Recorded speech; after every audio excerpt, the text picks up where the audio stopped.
আসসালামু আলাইকুম। স্বাগতম জানাচ্ছি আজকের আয়োজনে।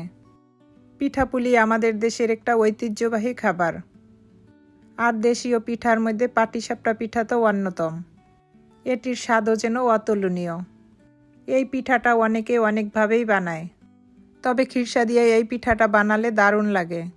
শীত আসলেই সবার ঘরে ঘরে পাটিসাপটার আয়োজন থাকে। আমি সহজভাবে এই পিঠাটাকে বানিয়ে দেখার চেষ্টা করেছি। আমার মনে হয় আপনাদের কাছেও ভালো লাগবে। অনেক সময় পাটিসাপটা পিঠা বানালে উপরটা একটু নরম হয়ে যায়। আমি চেষ্টা করেছি এই পিঠাটার উপরটা একটু শক্ত রেখে পিঠাটা সুন্দরভাবে বানিয়ে দেখানোর। এই পিঠাটার উপরটা যদি শক্ত থাকে আর ভিতরে যদি ক্রিমি থাকে, খেতে বেশ ভালো লাগে। তাহলে আর কথা না বাড়িয়ে মূল রেসিপিতে চলে যাই। প্রথমে আমরা খিরসাটা তৈরি করে নেব। এই জন্য আমার লাগবে 2 চামচ ঘি। ঘিটা হালকা গরম হয়ে আসলে এর সাথে দিয়ে দিব 1/2 কাপ চালের গুঁড়া। এখানে আমি শুকনো চালের গুঁড়াটা নিয়েছি। এটাকে অনবরত নেড়েচেড়ে ভেজে নিব যতক্ষণ পর্যন্ত চালের গুঁড়াটা ঝুরঝুরে না হবে। এটা অনবরত নেড়েচেড়ে নিব। এই পর্যায়ে চুলার হিটটা লো টু মিডিয়ামে থাকবে। এভাবে নাড়তে নাড়তে যখন দেখবেন চালের গুঁড়াটা ঝুরঝুরে হয়ে গিয়েছে, তখন এই পর্যায়ে দিয়ে দিব দুধ। এখানে আমি আধা লিটার দুধ দিয়েছি। দুধ দেওয়ার সাথে সাথে এটাকে নেড়েচেড়ে দিতে হবে, না হয়তো এটা দলা পেকে যাবে।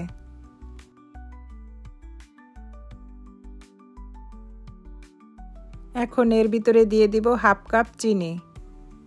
মিষ্টিটা আপনাদের পছন্দ মতো কমিয়ে বা বাড়িয়ে দিতে পারবেন।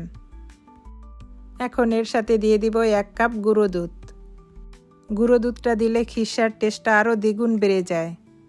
এখন এটাকে কন্টিনিউ নেড়েচেড়ে দিতে হবে। এখন এর ভিতরে সামান্য একটু লবণ দিয়ে দিব। এখন এটাকে কন্টিনিউ নেড়েচেড়ে দিব। এটা নাড়া বন্ধ করা যাবে না, না হয়তো এটা নিচে লেগে যাবে।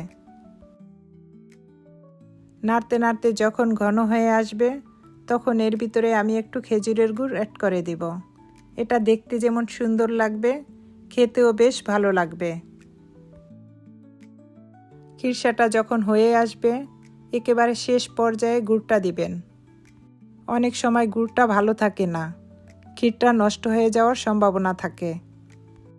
এই জন্য খিরসাটা নামানোর আগ মুহূর্তে দিলে খিরসাটা নষ্ট হয়ে যাওয়ার সম্ভাবনা থাকবে না। এভাবে অনবরত নেড়েচেড়ে খিরসাটাকে বানিয়ে নিব। আমার খিরসাটা এই পর্যায়ে একদম রেডি। এর থেকে ঘন করার কোনো প্রয়োজন নেই।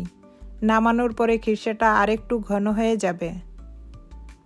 এখন এটাকে এক সাইডে রেখে ব্যাটারটা রেডি করে নেব।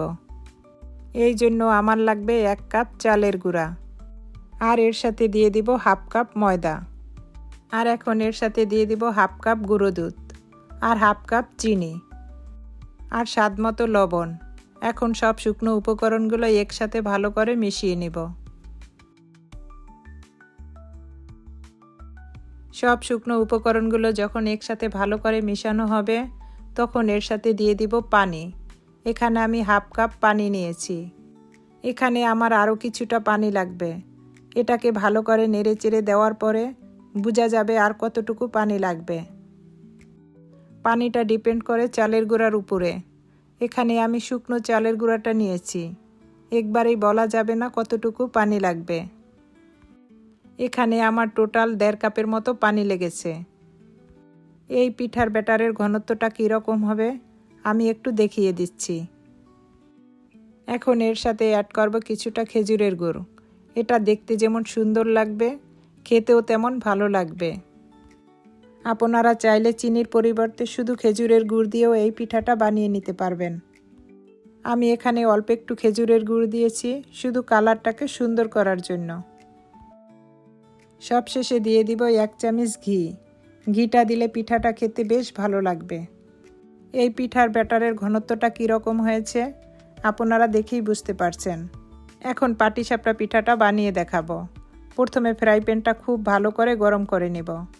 তারপরে টিস্যুতে তেল লাগিয়ে ফ্রাই প্যানটা মুছে নেব।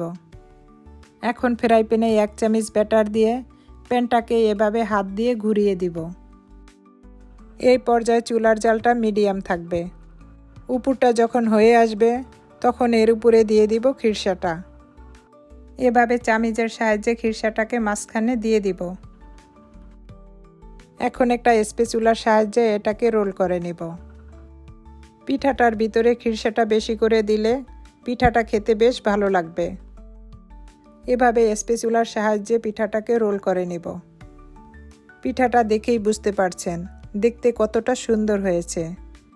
পিঠার ব্যাটারটা যদি ঠিকঠাক থাকে তাহলে আপনার পিঠাও হবে এরকম পারফেক্ট। আমি আরও একটা পিঠা বানিয়ে দেখাচ্ছি। 1 চামচ ব্যাটার দিয়ে ফ্রাই প্যানটাকে এভাবে ঘুরিয়ে দিব। এই পর্যায়ে চুলার জালটা মিডিয়াম থাকবে। উপরটা যখন হয়ে আসবে তখন এর উপরে খিরসাটা দিয়ে দিব। খিরসাটা যত বেশি দিব পিঠাটা খেতে ততটা টেস্টি হবে। এখন একটা স্প্যাচুলার সাহায্যে পিঠাটাকে এভাবে রোল করে নিব। অনেক সময় পাটিসাপটার পিঠার উপরটা নরম হয়ে যায়, খেতে ভালো লাগে না। পিঠাটার উপরটা যদি এরকম শক্ত আর ক্রিস্পি ভাব থাকে তাহলে পিঠাটা খেতে বেশ ভালো লাগে। দেখুন আমার পিঠাগুলো দেখতে কতটা লোভনীয় হয়েছে। আমি একটা পিঠা ভেঙে দেখাচ্ছি। পিঠাটার উপরটা কতটা সুন্দর হয়েছে। এই পিঠাটার উপরটা থাকবে শক্ত, ভিতরটা থাকবে সফট। আপনাদের কাছে এই রেসিপি যদি ভালো লাগে একবার হলো ট্রাই করে দেখবেন কতটা টেস্টি হয়। আমার এই রেসিপি যদি ভালো লাগে একটা লাইক দিয়ে আমার চ্যানেলটাকে সাবস্ক্রাইব করে আমার চ্যানেলের পাশে থাকবেন।